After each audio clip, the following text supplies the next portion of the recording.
भगवान श्री कृष्ण अर्जुन से कहते हैं, कोई आदमी कितना भी दुराचारी हो, अपि चेत सुदुराचारो, मतलब जो दुराचारी है, जो गलत काम करता है, जो पाप करता है, उसे चिंता करने की जरूरत नहीं है। कृष्ण कहते हैं, मां शुचा, चिंता मत करो। अगर कोई पापी व्यक्ति मेरा भजन करता है, मां भजते यानी नाम लेता है, कथा सुनता है, तो उसी क्षण वह साधु और पवित्र बन जाता है। अपि चेत सुदुराचारो भजते मां अनन्य भाग साधुरेव समन्तव्य अर्जुन। मेरी दृष्टि में वह साधु है। कई बार लोग कहते हैं 100 चूहे मारकर बिल्ली चली हज को, लेकिन चलो चली तो सही। कृष्ण कहते हैं कि यदि व्यक्ति अपनी बुद्धि से यह निर्णय ले ले कि अब मैं भजन करूंगा, कीर्तन करूंगा, तो वह साधु के रूप में गिना जाता है। भले उसने अभी शुरू न किया हो, पर निर्णय ले लिया है। सम्यक व्यवसितो ही सह, तो भगवान की दृष्टि में वह भक्त बन चुका है।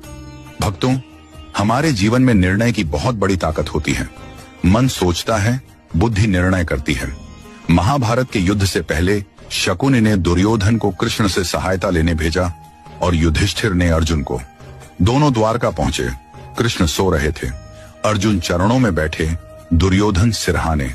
कृष्ण ने जागकर दोनों का स्वागत किया और पूछा, क्यों आए हो? दोनों ने कहा, युद्ध तय हो चुका है, सहायता चाहिए। कृष्ण ने कहा, एक तरफ मेरी नारायणी सेना है, दूसरी तरफ मैं स्वयं हूं, लेकिन निहत्था रहूंगा, युद्ध नहीं करूंगा। चुनाव तुम करो। अर्जुन छोटे थे, उन्हें पहले चुना। अर्जुन ने कहा, मुझे आपकी सेना नहीं चाहिए, मुझे आप चाहिए। भक्तों, युद्ध 18 दिन चला, पर अर्जुन उसी दिन विजयी हो गया जिस दिन उसने श्री कृष्ण को चुना। हमारे जीवन में भी निर्णय का समय आता है। यदि हम उस क्षण भगवान को चुने तो जीवन का युद्ध भी हम जीत जाते हैं।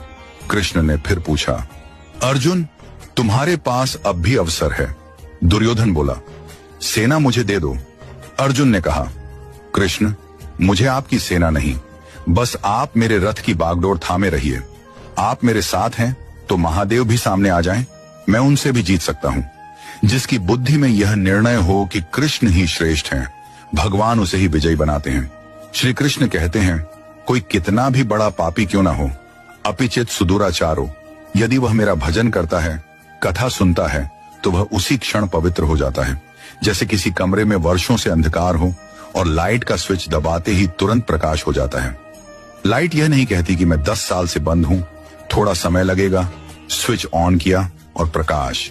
उसी प्रकार जन्मों के पाप हों, पर जैसे ही भगवान की भक्ति शुरू की, सारे पाप उसी क्षण भस्म हो जाते हैं और वह भक्त साधु बन जाता है।